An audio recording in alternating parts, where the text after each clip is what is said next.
নমস্কার বন্ধুরা, কেমন আছেন আপনারা সবাই? আশা করি আপনারা সবাই ভালো আছেন।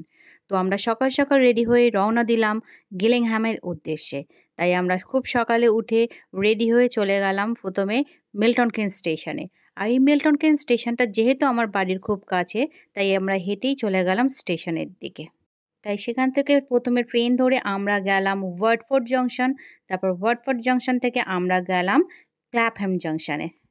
এই ক্ল্যাপহ্যাম জাংশনে কিন্তু আমরা এই প্রথম এলাম। তো ক্ল্যাপহ্যাম জাংশন থেকে আমাদের গিলিংহ্যামের যে ট্রেনটা, ওটা কিন্তু একটু দেরিতে ছিল। তাই এতক্ষণ স্টেশনে বসে না থেকে তাই আমরা স্টেশনের বাইরে বেরিয়ে একটু আশেপাশে ঘুরতে লাগলাম। কিন্তু বাইরে তেমন কিছু দেখার ছিল না, তাই জন্য আমরা আবার স্টেশনের দিকে ব্যাক করলাম এবং প্ল্যাটফর্মেই ওয়েট করলাম আমাদের গিলিংহ্যামের ট্রেনের জন্য। অনেকক্ষণ ওয়েট করার পর তারপর আসলো এই গিলিংহ্যাম ট্রেনটি। আর এই ট্রেনটির জার্নিও কিন্তু ছিল অনেকক্ষণ, কারণ ক্ল্যাপহ্যাম থেকে গিলিংহ্যামের দূরত্ব প্রায় 2.5 থেকে 3 ঘন্টার। ফাইনালি আমরা পৌঁছে গেলাম গিলিংহ্যাম স্টেশনে। এই স্টেশনটা কিন্তু ভীষণ ছোট বাট ভীষণ সুন্দর। আর এই স্টেশনের আশেপাশের পরিবেশটাও কিন্তু ভীষণ সুন্দর। তো এটা হলো স্টেশনের বাইরের পরিবেশ। বাইরের পরিবেশটা ছিল কিন্তু ভীষণই শান্ত। আর এইটা হলো গিলিংহ্যাম স্টেশন। তো এই স্টেশনের বাইরের আশেপাশের পরিবেশটা আমাদের ভীষণ ভালো লেগেছিল।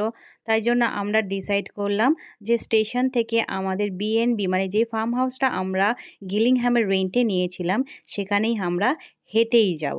আর এই গিলিংহ্যাম স্টেশন থেকে কিন্তু ফার্ম হাউসটা কিন্তু খুব একটা দূরে ছিল না। তো এই গিলিংহ্যাম স্টেশন থেকে আমাদের রেন্ট হাউসে যাওয়ার সময় কিন্তু আমরা প্রচুর সুন্দর সুন্দর জিনিস দেখতে পেয়েছি, যেগুলো সবকটাই কিন্তু আমি এই ভিডিওতে আপনাদের সাথে শেয়ার করব। তো হেঁটে যেতে যেতে প্রথমেই চোখে পড়লো এই সুন্দর চার্চটি। বাট এই চার্চটার কী নাম সেটা আমি বলতে পারবো না। যদি আপনাদের কারো জানা থাকে তাহলে অবশ্যই আমাকে একটু কমেন্ট করে জানাবেন। এই চার্চটা ক্রস করার পর চোখে পড়লো খুব সুন্দর একটা ছোট্ট পার্ক, যেখানে নানা রকম কালারের কিন্তু ফুলের গাছ ছিল। আর এই পার্কটার নাম ছিল গিলিংহ্যাম ওয়ার মেমোরিয়াল পার্ক। তো আমরা এখানে কিছুক্ষণ সময় কাটিয়ে চলে গেলাম গিলিংহ্যাম টাউন মেডোতে, যেটা ছিল ঠিক এর অপোজিটে। এটাও কিন্তু একটা বেশ পার্ক ছিল। বেশ অনেকজন লোককে দেখলাম এখানে বসে রয়েছে। চারিদিকে বড় বড় গাছপালা থাকা এখানে জায়গাটা ভীষণ ছাওয়া, তাই আমরাও এখানে কিছুক্ষণ বসে রেস্ট নিলাম। কিছুক্ষণ রেস্ট নিয়ে তারপর আমরা আবার হাঁটা শুরু করলাম। কিছুটা হাঁটার পর দেখতে পেলাম আরেকটা খুব সুন্দর চার্চ, যেটার নাম ছিল সেন্ট মেরি চার্চ। এই চার্চটা কিন্তু বাইরে থেকে দেখতে ভীষণ সুন্দর লাগছিল, কিন্তু দেখলাম যে এই চার্চের দরজাটা খোলা। তাই আমরা ডিসাইড করলাম যে আমরা চার্চের ভেতরে একটু গিয়ে ঘুরে দেখব। চলুন আপনাদেরকেও দেখাই যে এই চার্চের ভেতরটা কেমন। চার্চের বাইরের আর ভেতরের কারুকার্য দেখে মনেই হচ্ছিল যে চার্চটা অনেক বছরের পুরনো, বাট পুরনো হলেও কিন্তু খুব সুন্দরভাবে মেনটেন করেছে। আর ভেতরের ডেকোরেশনটাও দেখুন, একদম সিম্পল।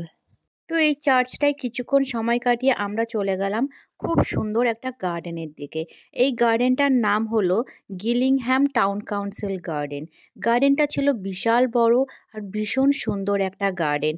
এখানে নানান ধরনের গাছপালা ছিল এবং প্রত্যেকটা গাছকে নানান শেপে কাটা হয়েছিল এবং প্রত্যেকটা গাছের পাতার কালারও আলাদা। তাই জন্য কিন্তু গার্ডেনটা দেখতে আরও বেশি সুন্দর লাগছিল। যাই হোক, এই গার্ডেনটা বিশাল বড় হওয়ায় এই গার্ডেনটা পুরোটা আমরা ঘুরলাম। এখানেও বেশ কিছুক্ষণ সময় আমরা কাটিয়েছিলাম।